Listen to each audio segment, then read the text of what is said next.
Hello everyone, this is SK Pandey. Welcome to our YouTube channel Learn Adda.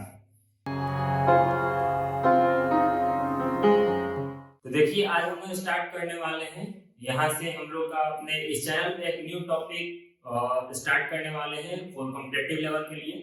Competitive level के लिए हम लोग यहाँ से मोस्ट इम्पोर्टेंट टॉपिक जो भी हमारे सारे एग्जाम में मोस्टली पूछा जाता है, तो इन सारे टॉपिक को हम लोग एक देख के समराइज में हम लोग इस चैनल पे टॉपिक वाइज हम लोग डालने वाले हैं। ठीक है, तो जैसे कि हम लोग को गुरु नानक देव के बारे में आज पढ़ेंगे। ठीक है, सिख समुदाय के बारे में पढ़ेंगे, बुद्ध हुए, जैन हुए, मुगल हुए, ठीक है, 1947 हुआ, 1857 हुआ, ये सारे चीज के बारे में हम लोग टॉपिक वाइज इस चैनल पे हम लोग वीडियो लाएंगे। तो आज हम लोग पढ़ने वाले हैं सिख समुदाय के बारे में। ठीक है, तो जानते हैं हम लोग सिख समुदाय के बारे में। देखिए सिख समुदाय जो होता है, सिखिज्म जो है वो कहाँ से स्टार्ट हुआ। तो सबसे पहले जो ये हमारा स्टार्ट हुआ उत्तर पश्चिम में से। ठीक है, यानी कि आज जिसको हम लोग पंजाब जानते हैं, 5 नदियों का संगम का जो प्लेस है पंजाब, वहां से हमारा सिख समुदाय का उद्गम हुआ। ठीक है, धीरे धीरे विकसित हुआ। तो सिख समुदाय का स्थापना किसने किया था, सर्वप्रथम ये हम जानते हैं। तो सिख समुदाय का स्थापना जो किए थे वो हमारे गुरु नानक देव थे। ठीक है, गुरु नानक देव का जन्म कब हुआ था? तो गुरु नानक देव का जन्म 1469 यानी 1469 में तलवंडी में हुआ था। ठीक है, तलवंडी ये कहाँ है? तो वही पंजाब में ही है। ठीक है, तलवंडी भी हमारे पंजाब में पड़ता है। मृत्यु इनके हुई थी 1539 ईस्वी में। ठीक है, मृत्यु इनकी हुई 1539 ईस्वी में करतारपुर में। ठीक है, ये करतारपुर में इनका मृत्यु हो गया। इनकी माता का नाम था तृप्ता और पिता का नाम था कालूजी और पत्नी का नाम था सुलक्ष्मी। ठीक है, तो यहाँ से इतना इंपॉर्टेंट पॉइंट आता है। और इन्होंने एक इंपॉर्टेंट पॉइंट है, इन्होंने नानक पंथ का भी स्थापना किया था। ठीक है, इन्होंने एक पंथ चलाया था जिसको नानक पंथ के नाम से जाना जाता है।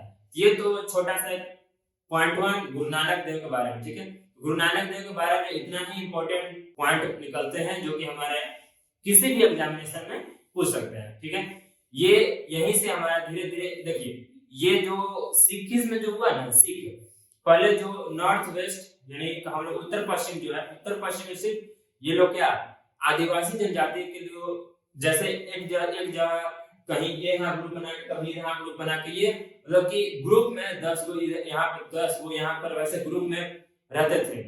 ठीक है, वहां पर आज भी या फिर उस समय भी और आज भी बहुत ज्यादा डेरा हुआ करता था। डेरा मीन्स लोगों का ग्रुप ऐसा समझ सकते हैं। डेरा मीन्स लोगों का ग्रुप हुआ करता था, जिससे हम लोग कह सकते हैं कि वो अलग अलग ग्रुप में बटे हुए थे और गुरु नानक जब आए तो उन सारे को एक संगठन में संगठित किया। ठीक है, उसी को हम लोग सिख बोलते हैं। वो अपने जैसे हम बोलते हैं कि तुम हमारे शिष्य हो। ठीक है, तो शिष्य ना बोल के सिख बोल दिए, वैसे हम लोग सिख सिख सिख आज हम जानते हैं ये हमारा सिखिज्म हो गया। ठीक है, कोई हम लोग से पूछेगा या फिर आपसे कोई पूछता है कि सिखिज्म के फाउंडर कौन थे, तो गुरु नानक देव। गुरु नानक देव से मोस्टली यही सारे क्वेश्चन आता है, उनका जन्म कहाँ हुआ था, मृत्यु कहाँ हुआ था, कब हुआ था, कब से कब तक कार्यकाल रहा। ठीक है, तो ये सारा चीज हमने बता दिया। माता का नाम क्या था, पिता का नाम क्या था, पत्नी का नाम क्या था, इतना सारा क्वेश्चन आता है। ठीक है, ये जो सिखिज्म हुए, सिखिज्म हमारे 10 गुरु हुए। ठीक है, 10 गुरु हुए। 10 गुरु में सबसे लास्ट जो गुरु थे गुरु हरगोविंद, जिनका जन्म पटना में हुआ था, जिनको पटना साहिब में आज हम लोग जानते हैं, ये पटना बिहार में। और जो फर्स्ट है गुरु नानक देव थे। ठीक है, ये दोनों इंपॉर्टेंट है। इनके बाद जो आते हैं हमारे जो दूसरे गुरु हैं गुरु अंगद देव। ठीक है, इसको ऐसे भी याद कर सकते, गुरु नानक के अंग से निकले अंगद देव। ठीक है, ऐसे करके आप याद कर सकते हैं। तो गुरु अंगद देव है। गुरु अंगद देव का जो कार्यकाल रहा 1539 से 1552 तक रहा। ठीक है, हाँ एक तो बताना भूल गए, गुरु नानक देव का जाति भी कभी पूछ लेता है। ठीक है, तो गुरु नानक देव का जो जाति था खत्री जाति था और वही सेम जाति था गुरु अंगद देव का भी। ठीक है, गुरु नानक का भी खत्री जाति से बिलोंग करते थे और गुरु अंगद देव भी खत्री जाति से ही बिलोंग किया करते थे। ठीक है, इन्होंने अपना जो गुरु गद्दी बनाया वो खादर में बनाए थे। ठीक है, गुरु अंगद देव जो अपना गुरु गद्दी बनाया जहां वो अपना बैठते थे वो खादर बनाया। गुरु अंगद देव ही गुरुमुख लिपि का आविष्कार किए। ठीक है, और इन्होंने नानक पंथ को हटाकर लंगर प्रथा जो है, लंगर प्रथा को नियमित कर दिया। ठीक है, गुरु नानक देव ने क्या गुरु नानक पंथ का स्थापना किया था। और उसके बाद ये क्या हुआ, जब अंगद देव आए, अंगद देव जो हुए वो लंगर प्रथा को नियमित करते, मैंने लंगर हर दिन कहीं भी आज गुरुद्वारे में जाइएगा देखिएगा वहां पर लंगर हम लोग को खाने के लिए मिलता है। लंगर बहुत लोग ऐसे नहीं समझ आएगा, ऐसा मतलब भंडार, ठीक है, जहाँ पे फ्री में भोजन प्रोवाइड कराया जाता है सभी लोगों के लिए, वो उचित तबके के लोग हो या फिर छोटे तबके के लोग हो, सबको एक लाइन में बैठाकर खाना खिलाया जाता है, ठीक है, उसी को हम लोग लंगर बोलते हैं, ठीक है, ऐसा होता है। उनके बाद हमारा फर्स्ट गुरु नानक, दूसरे हुए गुरु अंगद देव, जो तीसरे जो गुरु हुए वो गुरु अमरनाथ हुए। उनका जो कार्यकाल रहा वो 1552 से 1574 तक रहा।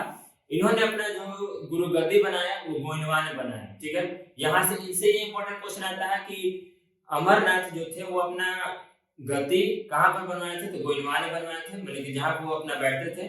ये अकबर के समकालीन थे, ठीक है।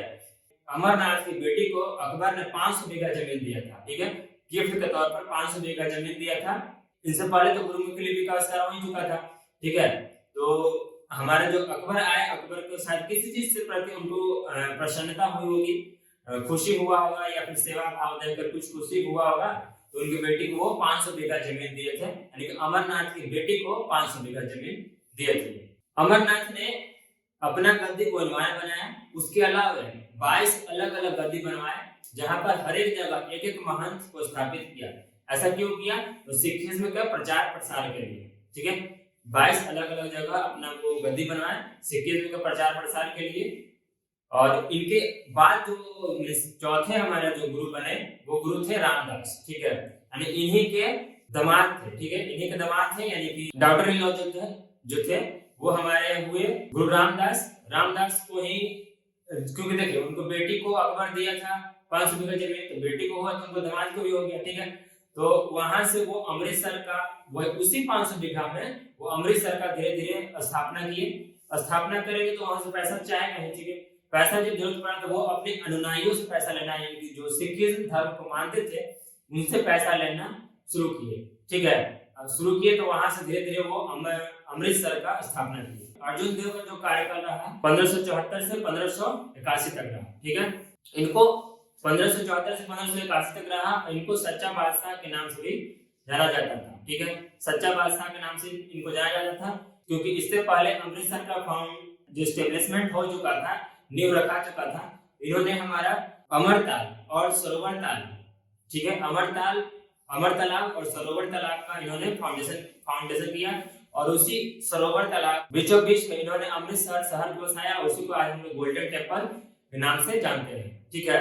और इनसे ये क्वेश्चन पूछता है कि इनका मृत्यु कैसे हुआ। पहले तो ये जाने कि ये जो है आध्यात्मिक कर लेना शुरू किए, ठीक है, क्योंकि जो भी अपना मंदिर बनवाएगा तो उसको एस्टेब्लिशमेंट के लिए या फिर उसका देखरेख करने के लिए कुछ ना कुछ व्यवस्थाएं होंगी, पैसे की जरूरत पड़ेगा, तो वो आध्यात्मिक कर लेना शुरू किए। इसके अलावा इन्होंने क्या किया कि एक बार मुंडरो का हेल्प कर दिया था, ठीक है, अमीर खुसरो का हेल्प किया था। खुसरो का हेल्प करने के कारण जहांगीर इनसे नाखुश हुआ, जहांगीर ने इनको फांसी पे चढ़वा दिया, ठीक है। तो ये था हमारे अर्जुन देवता, ठीक है। तो अभी तक हम लोगों ने पढ़ा गुरु नानक देव के बारे में, फिर लहाना के बारे में, लहाना को ही हम लोग अंगद देव बोलते हैं। फिर अमरनाथ आए, अमरनाथ के बाद हमारा रामदास आए, रामदास के बाद हमारा अर्जुन देव आए, ठीक है। ये 5 अभी तक हम लोग पढ़ा। अर्जुन देव के बाद हमारे आते हैं गुरु हरगोविंद, ठीक है। गुरु हरगोविंद का जो कार्यकाल रहा वो 1606 से 1645 तक रहा, ठीक है, यानी 1606 to 1645, ठीक है। ये क्या किए, इनका कुछ इंपॉर्टेंट पॉइंट्स है सबका, ऐसे ही हम लोग देखते चल रहे हैं शुरू से। ये क्या किए, जितने भी सिख समुदाय के लोग थे उनको सैनिकों में परिवर्तित किया, ठीक है, सैनिकों को में परिवर्तित किया, यानी सैनिक भावना उनमें उत्पन्न कराई, शस्त्र धारण करने के लिए उनको प्रेरित किया। और ऐसे कह सकते हैं कि सारे जितने भी सिख समुदाय थे उनको क्या किए, ये लड़ाकू जाति में परिवर्तित कर दिए, ठीक है। इससे क्या फायदा हुआ कि जो भी उनको आने वाले समय में, जो भी उनको आगे हम लोग देखेंगे, जो भी कोई राजा हुए, जहांगीर हुए या फिर औरंगजेब हुए, उनको जो भी कोई मारने के लिए आता था तो वो उसको प्रोटेक्ट करते थे, ठीक है। अब देखिए यहाँ से क्या होता है कि जब ये हुए मींस गुरु हरगोविंद जो हुए, सबको गुरु हरगोविंद परिवर्तित कर रहे थे सारे सैनिकों को लड़ाकू में। तो देखिए अब लड़ाकू कीजिएगा तो आप किसी को मारेगा तो आपको भी तो कोई अटैक करेगा ना। ये क्या किए, जितने भी अमृतसर था, अमृतसर तो सारे को किलाबंदी करवा लिया, ठीक है, किलाबंदी करवाइए। किलाबंदी से ये फायदा हुआ कि अपने किंगडम में, मींस इनका तो कोई किंगडम नहीं है, जो भी इनका जो डेरा हुआ करता था, जहाँ पे गद्दी हुआ करता था, उसको वो पूरे अमृतसर का कराया। ज्यादातर जो भी गद्दी हुआ करता था, गद्दी को भी वो एक तरह से 12 फीट ऊंचा 12 फीट किलाबंदी करवाया, जिससे क्या हुआ कि और इसमें 12 फीट जो ऊंचा किलाबंदी करवाया है उसी को अकाल पंथ बोला गया। ठीक है, 12 फीट ऐसे समझ सकते हैं, 12 फीट ऊंचा अकाल पंथ का भी इन्होंने एस्टेब्लिशमेंट करवाया। ये फिर क्या किया कि देखिए ये सारा कुछ हो गया, सैनिकों में चयन कीजिएगा, अपने को प्रोटेक्ट करने के लिए वॉल बनवाइएगा, ये तो सही है, लेकिन इन सारे चीजों को सही से करने के लिए आपको पैसे की जरूरत पड़ेगी कहीं ना कहीं। ठीक है, तो पैसे की जरूरत पड़ेगी तो ये क्या कि अपने अनुयायियों से, जो भी इनके जितने भी शिष्य थे, उनसे ये क्या किए, पैसा नहीं लेकर सबको बोले कि आप मुझे हाथी घोड़ा दो, ठीक है, तलवार दो, और पैसा के लिए डिमांड करने लगे। और जो भी इनके अनुयायी थे उनको सभी को बोले कि आप मांस खाने के योग्य, जो भी इनके अनुयायी थे वो बोले कि आप मांस खा सकते हैं, क्योंकि ऐसा माना जाता है और ऐसा है भी, मे भी है भी और नहीं भी कहीं कहीं, लेकिन शास्त्रों में ऐसा नहीं माना जाता है कि मांस खाने वाले जो लोग होते हैं वो कहीं ना कहीं हमारे उत्तेजित भावनात्मक होते हैं। ठीक है, ऐसा आप समझ सकते हैं। उनके बाद क्या हुआ कि इनके हरगोविंद के पिता को जहांगीर 2 साल तक कैद कर लिया। ठीक है, कुछ ऐसा युद्ध में उनके पिताजी ने साथ दे दिया था, तो उनको 2 साल तक कैद किया। कैद करने के बाद हरगोविंद से हरजाना मांगा, मीन्स जुर्माना मांगा, तो जुर्माना नहीं दिए तो वो कैद करके उनको 2 साल में मार देता है। ठीक है, उनके बाद क्या होता है कि ये कीरतपुर नामक एक शहर बसाते हैं। ठीक है, हरगोविंद साहब जी जो होते हैं शहर बसाते हैं, जो कि बसाने के कुछ समय बाद ही इनका मृत्यु हो जाती है। ठीक है, ये सारा बात हुआ हमारे हरगोविंद के बारे में। ठीक है, देखिए इनके बाद आते हैं हरराय। ठीक है, हरराय का क्या था, तो इनका जो कार्यकाल रहा 1645 से 1661 तक रहा। ठीक है, इनका जो कार्यकाल रहा 1645 से 1661 तक रहा। इन्होंने शाहजहां के पुत्रों के बीच सामूगढ़ का युद्ध हुआ। ठीक है, इनसे और शाहजहां के पुत्रों के बीच सामूगढ़ का युद्ध हुआ। ठीक है, सामूगढ़ के युद्ध के बाद क्या हुआ, दारा सिकोया का भी इसमें हम लोग जानेंगे, डिटेल पढ़ेगा, तो दारा सिकोया का भी युद्ध हुआ था। देखिए ये वीडियो बनाने का मेन पर्पस है कि सिख समुदाय का जो भी मेन इंपॉर्टेंट पॉइंट है, जो भी इंपॉर्टेंट पॉइंट एग्जामिनेशन में आते हैं, वही इस वीडियो का मेन मकसद है, मोटो है। ठीक है, उसी लड़ाई के कारण औरंगजेब इनसे गुस्सा हो गया। ठीक है, गुस्सा होकर इनको दिल्ली बुलाया। ठीक है, औरंगजेब गुस्सा होकर दिल्ली बुलाया, दिल्ली ये खुद न जाकर अपने बेटा को भेज दिया। ठीक है, ये खुद न जाकर अपने बेटा को भेजे। ठीक है, जो बेटा कुछ ऐसा काम किया जो कि करने के बाद हरराय को औरंगजेब माफ कर दिया, उनसे खुश होकर माफ कर दिया। लेकिन ऐसा कुछ काम किए थे जो कि औरंगजेब तो माफ कर दिया, लेकिन हरराय को ये बात पसंद नहीं आया। ठीक है, हरराय को वो कंडीशन या फिर जो भी कुछ किया वहां पर वो पसंद नहीं आया। तो वो क्या किए, वो अपना मैंने कि अपने जो बड़ा बेटा था, बड़ा बेटा को गद्दी नहीं देकर उत्तराधिकारी नहीं मानकर उनका जो छोटा बेटा था मात्र 6 साल का था उसको अपना उत्तरदायित्व बना दिया। ठीक है, क्यों, अब हरराय के बाद जो भी उनका छोटा बेटा आएगा, अब देखिए यहीं से मेन लड़ाई शुरू हो जाएगा। हरराय के बाद छोटा बेटा आया उनका हरकिशन। ठीक है, हरकिशन आया, हरकिशन उनका बड़ा बेटा का नाम रामदास था। रामदास कहा कि हमको गद्दी बनना चाहिए, हमको गुरु बनना चाहिए, तो लेकिन वो तो नहीं बना। फिर हरकिशन आएंगे। ठीक है, तो देखिए हरकिशन का जो कार्यकाल रहा वो 1661 से 1664 तक रहा। ठीक है, हरकिशन का जो कार्यकाल रहा वो 1661 से 1664 तक रहा। और हरकिशन में और उनके बड़े भाई राम राय में, ठीक है, राम राय में यही लड़ाई होने लगा कि हमको गद्दी मिलना चाहिए, हमको मिलना चाहिए। तो वो अपना जो गद्दी जो बनाया वो कहीं दूर, एक जगह दूर जाकर देहरादून में वो अपना गद्दी बनाया। ठीक है, ये देखिए ये इंपॉर्टेंट क्वेश्चन है, यही इंपॉर्टेंट क्वेश्चन एग्जाम में ज्यादा पूछता है कि हरकिशन की मृत्यु कैसे हुई थी। तो हरकिशन की मृत्यु चेचक के कारण हो गया था। ठीक है, उनको चेचक हो गया था जिस कारण हरकिशन की मृत्यु हो गई थी। ठीक है, हरकिशन के बाद उनका जो उत्तराधिकारी आया वो है तेज बहादुर। तेज बहादुर ने अपना जो गद्दी बनाया वो माखोली बनाया और इनका जो कार्यकाल रहा 64 से 75 तक रहा। ठीक है, यानी 1664 से 75 तक रहा। ठीक है, इनका बाद जो क्या होता है कि औरंगजेब ने तेज बहादुर को क्या 1675 में, ठीक है, 1675 में औरंगजेब ने तेज बहादुर को बुलाया दिल्ली। ठीक है, और उनको बोला कि आप इस्लाम धर्म को फॉलो कीजिए। ठीक है, क्योंकि औरंगजेब जो ये तो हरकिशन के बेटा थे, छोटे बेटा थे। ठीक है, और इनका भाई था राम राय। ठीक है, राम राय, तो राम राय से तो खुश रहता था, लेकिन ये जो छोटे भाई थे वो हरकिशन के छोटे पुत्र थे तेज बहादुर, तेज बहादुर से नाखुश रहता था क्योंकि ये उनका बात नहीं मानते थे। तो वो क्या किया, औरंगजेब इनको भी दिल्ली बुलाया। ठीक है, दिल्ली बुलाने के बाद बोला कि आप हमारा जो धर्म है इस्लाम धर्म को मानिए। तो क्या किया, बोले कि नहीं, हम इस्लाम धर्म को नहीं मानेंगे। जिसके कारण इनको फोर्स किया गया कि नहीं आप मानिए, रिक्वेस्ट किया।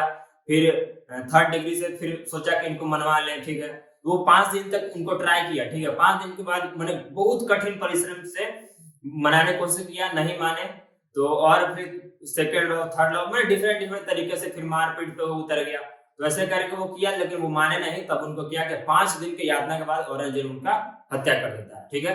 तेज बहादुर का जो होता है वहीं पर इनका मृत्यु हो जाती है।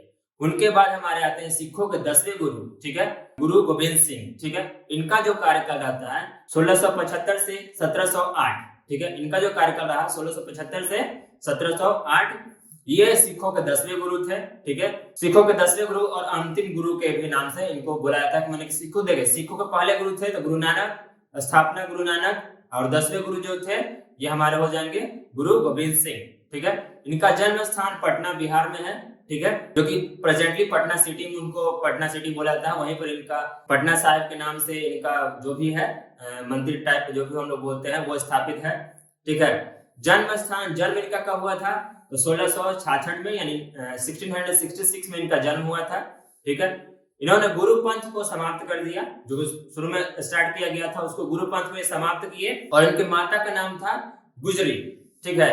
इन्होंने आनंदपुर नामक एक शहर बसाया था, ठीक है। ये सारे पॉइंट बाय पॉइंट हम बता रहे हैं, पॉइंट बाय पॉइंट एग्जामिनेशन में पूछता है। जो भी देखिए, जो भी कॉम्पिटिटिव लेवल के लिए इंपॉर्टेंट है या फिर हमारे नॉलेज इनहांस के लिए इंपॉर्टेंट है वही बस बता रहे हैं। उससे ज्यादा इंपॉर्टेंट, ज्यादा डीपली इसमें जाने की कोशिश नहीं कर रहे हैं, ठीक है। क्योंकि इनकी 2 पत्नियां थी, ठीक है।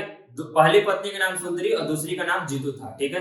पहली पत्नी का नाम सुंदरी और दूसरी का जीतू। इनके 4 पुत्र थे, अजीत, जुझारू, जोरावर और फतेह, ठीक है। लड़ाकू सैनिक इन्होंने बनाए और अवतार मींस कृष्ण अवतार नामक ग्रंथ की इन्होंने रचना की, ठीक है। इन्होंने कृष्ण अवतार नाम की रचना की। इसके अलावा चांडी दरबार भी इनके नाम से जाना जाता है। कभी-कभी इसका भी एग्जामिनेशन में पूछ देता है कि चांडी दरबार किससे रिलेटेड है, तो गुरु गोविंद सिंह से, ठीक है। सुरक्षा के दृष्टिकोण से गुरु गोविंद सिंह ने 4 शहर बनवाए, ठीक है, आनंदगढ़, केशवगढ़, नौगढ़ और फतेहगढ़, ठीक है। 1699 में, ठीक है, 1699 में खालसा पंथ की स्थापना की इन्होंने। मतलब खालसा का मतलब होता है विशेष शुद्ध, ठीक है। खालसा का जो भी एग्जाम पूछ सकता है, खालसा का मतलब मीन्स क्या होता है, तो खालसा का मतलब होता है विशेष या शुद्ध, ठीक है। गुरु गोविंद सिंह ने बैसाखी, देखिए यहाँ पे क्या होता है, गुरु गोविंद सिंह बैसाखी के अवसर पर, ठीक है, अपने सारे जितने भी अनुयायी हैं, जितने शिष्य हैं, गुरु हैं, सॉरी गुरु नहीं, जितने भी शिष्य हैं उनको सबको एक जगह एकत्रित किया बैसाखी के अवसर पर, ठीक है। और उस टाइम बोले वो कि आपको जब भी अपने धर्म को आगे प्रचार प्रसार के लिए आपको या फिर कुछ भी ऐसा कंडीशन आ गया कि आपको अपना प्राण भी त्यागना पड़े तो उसमें आप कर सकते हैं। उनमें से 5 लोग आए थे, ठीक है, 5 लोग सामने आए थे, जिनमें से कि लाहौर के दयाराम साहनी, ठीक है, लाहौर के दयाराम साहनी, दिल्ली के जाट धर्मदास, ठीक है, दिल्ली के जो है जाट धर्मदास, द्वारिका का दर्जी मोहन चंद छिम्बा, द्वारिका का दर्जी मोहन चंद छिम्बा, जगन्नाथ का हिम्मत तिवार, ठीक है, जगन्नाथ का हिम्मत तिवार, इंदौर का नाइक साहब चंद, इंदौर का नाइक साहब चंद, इन्हीं को पंच बोला गया, ठीक है ना। यही 5 लोग आए थे कि हाँ हम अपना प्राण भी त्याग सकते हैं अपने गुरु के लिए, ठीक है। इनके आगे देखेंगे कि इनका जो गुरु गोविंद सिंह से मोस्टली क्वेश्चन इसलिए पूछा जाता है क्योंकि इन्होंने खालसा पंथ को शुरू किया, ठीक है, खालसा सेना का भी शुरू किया था इन्होंने। मतलब कि अपना पूरा एक, मतलब इस टॉपिक में हम लोग देखेंगे कि गुरु गोविंद सिंह जो है अपना जो भी कुछ है इतना अपना सारा कुछ, मतलब कि सिखों के लिए, सिख का स्थापना करने के लिए, खालसा पंथ का स्थापना करने के लिए सारा कुछ युद्ध हुआ, बहुत सारा इसमें पर देखेंगे हम लोग। तो वो सब में अपना सारा कुछ पति पत्नी माँ और चारों बेटा सब कुछ गवा देते हैं, ठीक है। इसी में हम लोग अगले मैंने कि कुछ मिनटों में देखेंगे, आगे हम लोग समझेंगे, ठीक है। और इनका देखिए, इनका जो जन्म हुआ था 1666 में हुआ और इनका जो मृत्यु हुआ महाराष्ट्र में हुआ था। महाराष्ट्र का एक नांदेड़ शहर है, उसी में नांदेड़ में हुआ था। और इनको मृत्यु कैसे हुआ, गोदावरी नदी के किनारे हुआ था, क्योंकि ये कहीं जा रहे थे। उसी वक्त एक मुस्लिम समुदाय के एक पठान था, ठीक है, जो पठान इनको चाकू मार दिया था, जिस कारण इनका मृत्यु हो गया था। उस पठान का नाम था अजीम खान, ठीक है, अजीम खान नामक एक पठान था जो कि इनको चाकू मार दिया, चाकू मारने के कारण इनकी मृत्यु हो गई थी। महज सिर्फ 42 वर्ष की उम्र में, ठीक है, 42 वर्ष की उम्र में है ये जो भी अपने काम उन्होंने किया, सब कुछ 42 वर्ष की उम्र में ही किया। ये 33 वर्ष, लगभग 33 वर्ष की उम्र में खालसा पंथ का सेना का शुरुआत किए थे, ठीक है, 33 वर्ष की उम्र में। ये 80,000, ठीक है, ये आप देखिएगा या फिर बुक से पढ़िएगा, देखिएगा 80,000 सैनिकों के साथ खालसा पंथ का खालसा पंथ का शुरुआत किया, खालसा सेना का शुरुआत किया था। आपसे एग्जाम में पूछ सकता है खालसा सेना का शुरुआत किसने किया, तो भी गुरु गोविंद सिंह। और खालसा पंथ का शुरुआत किया किसने, तो भी गुरु गोविंद सिंह। ठीक है, गुरु गोविंद सिंह ने ही खालसा पंथ और खालसा सेना दोनों का, गुरु ग्रंथ को हटाकर इन्होंने खालसा पंथ का शुरुआत किया था।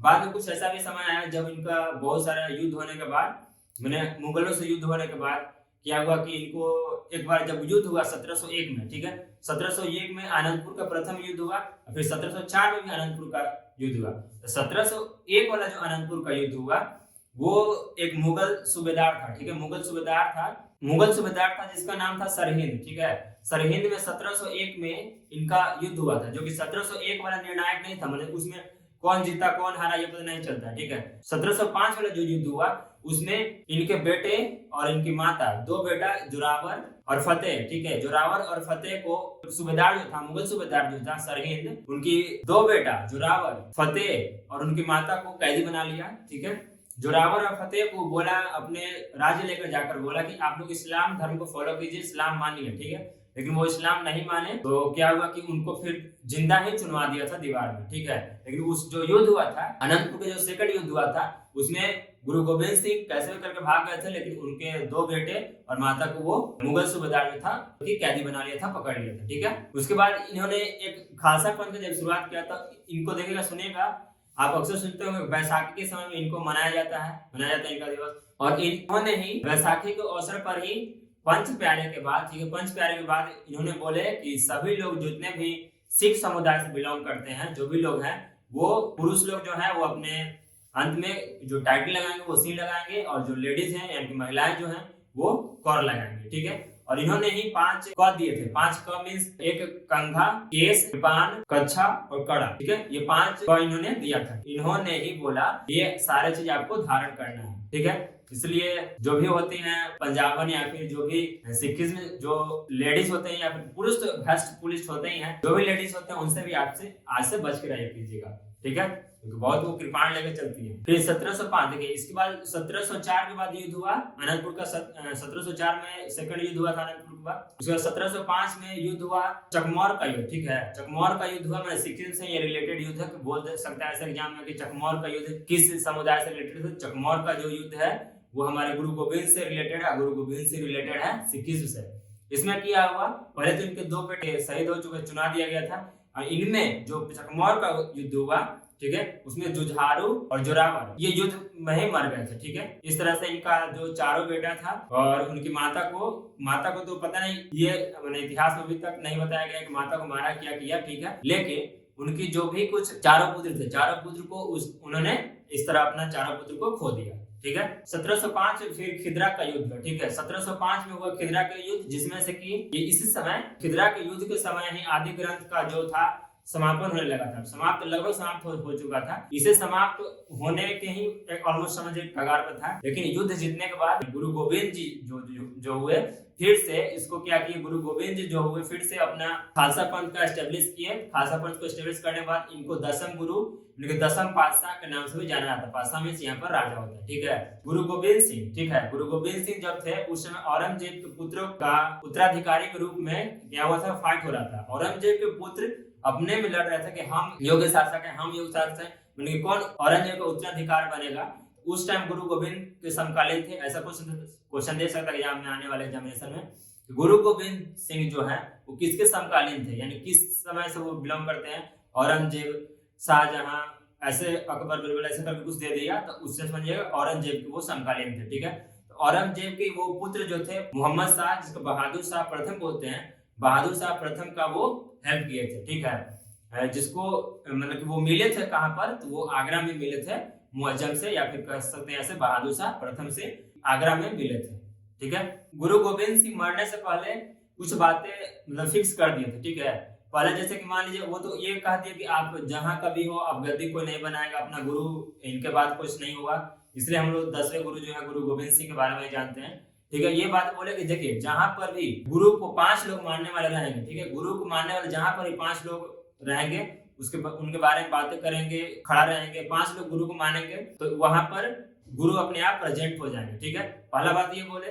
दूसरा बात ये बोले कि गुरु की जो वाणी है वही गुरु का प्रेजेंट होने का बताएगा। गुरु को वाणी को ही गुरु वाणी बोला जाता है। ठीक है, ऐसे हम लोग जानते भी हैं गुरु वाणी को ही, कहीं हम लोग जाते हैं तो गुरु वाणी को ही सुनते हैं। ठीक है, ओमकार करके जो ऐसा कुछ करके रहता है वो गुरु वाणी में ही आता है। ठीक है, देखिए गुरु गोविंद सिंह के बाद जो दूसरे मतलब उनके नेक्स्ट हुआ, क्योंकि गुरु तो वो नहीं बने, गुरु का जो ही बात था ये 10वें गुरु तक, गुरु गोविंद तक ही सीमित था। उनके बाद आए हमारा जो थे बंदा बहादुर। ठीक है, बंदा बहादुर को एक योग्य मानते थे मैंने गुरु गोविंद सिंह, जिनके कारण गुरु गोविंद सिंह ने उनको पंजाब भेजा था। पंजाब भेजकर उनको राजनीतिक जो भी व्यवसाय से उनको मैंने सही करने के लिए पंजाब भेजा था। क्योंकि जो भी कुछ प्रमुख होता है, जैसे आज हमारा गोल्डन टेम्पल है, इससे पहले हम लोग पढ़े मैंने तालाब के बारे में। ठीक है, वहाँ शिष्टमंडल मैंने जो एक पूरा ग्रुप बनाकर उनको बंदा बहादुर को वहां पर पंजाब भेजे, बोले कि वहां का जो भी कुछ शिष्टमंडल है या फिर जो भी राजनीतिक व्यवस्थाएं हैं वहां पर जाइए, सारा कुछ आप ही देखिएगा। ठीक है, देखिए अब आप देख रहे हैं कि ये यहाँ से गुरु के जितने भी बातें थे, गुरु वाले सारे बातें खत्म हो गए, क्रमबद्ध जो भी यहाँ दिया हुआ है, और वो खत्म होने के बाद हमारे जो भी यहाँ बंदा बहादुर है। ठीक है,